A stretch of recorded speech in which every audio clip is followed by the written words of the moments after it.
Ubuntu 22.04 LTS is the latest long-term support release of Ubuntu, backed by 5 years of ongoing updates. But what are the best new features, the biggest improvements, and is it worth installing or upgrading to? Well folks, let's find out. At first glance, the new LTS looks a lot like the old one, but it's not. The previous LTS used a buggy animation to reveal a vertical scrolling app launcher whose shortcuts you couldn't reorder. App windows and workspaces were also managed vertically. Fast forward to Ubuntu 22.04 and the entire UX has been upgraded thanks to GNOME 42. The app launcher now slides up from the bottom of the screen and scrolls horizontally, and you can finally reorder apps to put your favourites where you want them. Window and workspace management is also horizontal. You can drag and drop windows between workspaces directly or by using the thumbnails located at the top. Ubuntu switch to Wayland enables some slick new touchpad gestures to enter and exit the launcher and switcher. The UI for these animations are one-to-one, meaning they move as fast or as slow as your fingers do. You know, I'm hugely impressed at how good this version of Ubuntu performs. It's stable, it's responsive, and boy is it fast. Ubuntu devs have really gone the extra mile to give this LTS the best performance possible. So much so that this is the first version of Ubuntu where you can run the full desktop experience on the entry-level Raspberry Pi 4. Now that's a slice of nice. Those upgrading from 20.04 will get to enjoy Ubuntu's light, bright default theme with restyled window controls and rounded bottom corners on many GTK apps.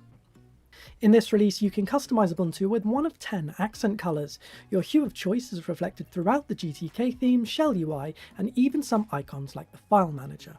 The look and feel of the GNOME Shell UI has been modernized with softer colors, rounded corners, and less obtrusive OSDs when changing the volume, brightness, and so on.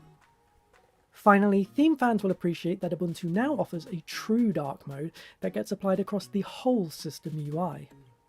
As well as new wallpapers, this release is rounded out by a brand new Ubuntu logo. Do let me know what you think of it down in the comments. Ubuntu has decluttered the desktop by moving the trash can onto the dock and placed a divider between pinned and running apps. A slew of new dock settings are offered in this release, including a toggle to make the dock look, well, more like a dock. The previous LTS bizarrely didn't let you drag or drop from the file manager and onto the desktop. Thankfully, that is fixed in this release. Additionally, new desktop icons now show in the bottom right hand corner, though there is a setting to change this if you'd rather, and chances are you will.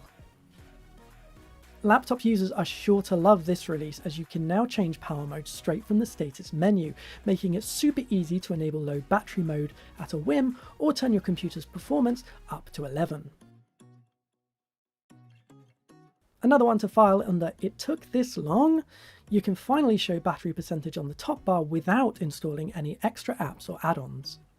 Ubuntu prides itself on shipping with the best open source software available, so you'll find the latest stable release of desktop email client Thunderbird with its hugely improved account setup, and LibreOffice 7.3 with a plethora of peppy performance improvements. In Ubuntu 22.04, Firefox is now provided as a Snap app. Yeah, it's a controversial change. Now, Snap apps are nowhere near as bad as some people make out, but they do have an ongoing issue: slow startup times from a cold boot. This is my laptop after a cold boot. I open Firefox so I can get to writing a new blog post, and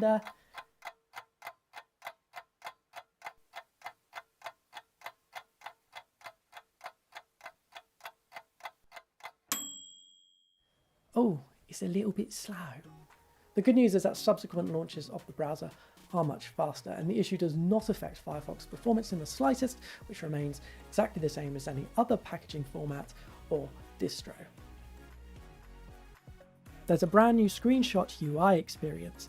Tap the print screen key to grab a screenshot of a section, your entire screen, or a specific window.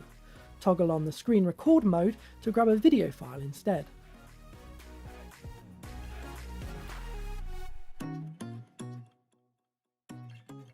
This version of Ubuntu lets you create password-protected zip files in the File Manager, see your upcoming events in the Calendar applet, quickly restart, and tweak your workflow using a new multitasking section in the Settings app. Below the bumper, Ubuntu 22.04 includes Linux 5.15, itself a long-term support release, Mesa 22 for smooth graphics performance, Wayland as the default display server, including for some NVIDIA users, PipeWire for improved audio handling, and NF tables as the firewall backend. So there we have it, Ubuntu 22.04 Jammy Jellyfish, a release jam-packed with awesome new features and some killer attention to detail. With 5 years of ongoing support, plus periodical new kernel and graphics driver updates, plus a desktop experience that is as fast and as fluid as anything else out there, it's a release you definitely want to give a go.